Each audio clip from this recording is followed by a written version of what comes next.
సంక్రాంతి హడావిడి వల్ల ఎడిటింగ్ కొంచెం లేట్ అయింది. తెల్లవారుజామునే భోగిమంట ఎలా వేసామో ఈ వీడియోలో. ఈశ్వరరావు గారు అయితే భోగిమంట వేయడం కోసం ముందు నుంచి కూడా అన్ని ఏర్పాట్లు చేయించారండి. అలాగే లైట్ కూడా పెట్టించమన్నారనమాట. నారాయణ గారు అయితే ఎవ్రీ ఇయర్ ఈ కర్రలు ఏంటి అవి అన్నీ సెట్ చేసి పెడుతూ ఉంటారు. ఈ సంవత్సరం ఈశ్వరరావు గారు చాలా యాక్టివ్గా అయితే భోగిమంట ఏర్పాట్లు అయితే చేయించారనమాట. ముందు రోజే అందరికీ తెల్లవారుజామునే భోగిమంట వేద్దామంటే అందరూ లెగండి అని చెప్పారనమాట. 4:30కి అయితే అందరినీ లేపి మరీ భోగిమంట దగ్గర తీసుకొచ్చారు. భోగిమంటలో నైవేద్యం పెట్టి పసుపు కుంకుమ వేసి భోగిమంట వెలిగించాలని చెప్పి ఈశ్వరరావు గారు అయితే బెల్లాన్ని తీసుకొచ్చి బెల్లం నైవేద్యంగా పెట్టి పసుపు కుంకుమ వేసి భోగిమంటను అయితే వెలిగించారండి.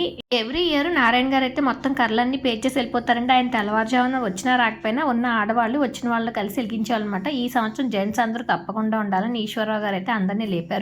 మా వారు నారాయణ గారు, శ్రీను గారు, బాబ్జీ గారు, శేఖరు, రమణ గారు, బుజ్జి గారు ఇలా అందరూ జెంట్స్ అయితే వచ్చారండి.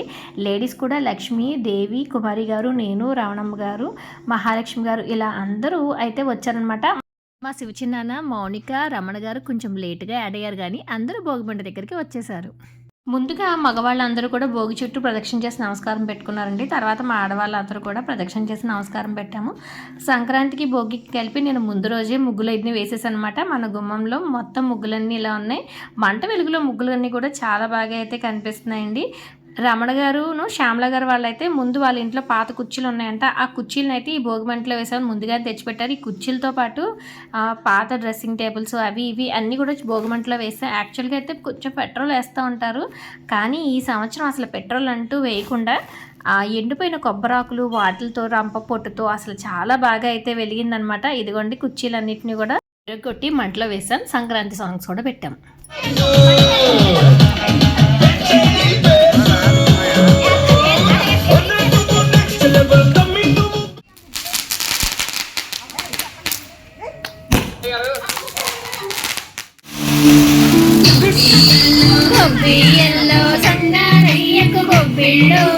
విజయ్ గారు అయితే షార్ట్స్ ఉన్నాయని చెప్పి తీసుకొచ్చి ఇచ్చారు. షార్ట్స్ అయితే కాల్చారనమాట. తర్వాత మౌనిక తన దగ్గర ఉన్న చించుబుడ్లు ఇంకా పెటెపకాయలు అవి ఉన్నాయి, అవన్నీ తీసుకొచ్చి ఆ భోగిమంట దగ్గర కాల్చేసి పాటలతో బాణాసంచితో భోగిమంట అయితే చాలా సరదాగా అయితే వెలిగించాము. పల్లెటూరులోనే కాదండి, మా ఇంటి దగ్గర అందరూ కూడా ఇలా కలిసిమెలిసి చాలా బాగా ఉంటారు. మీ భోగి ఎలా చేస్తున్నారో కామెంట్ చేయండి.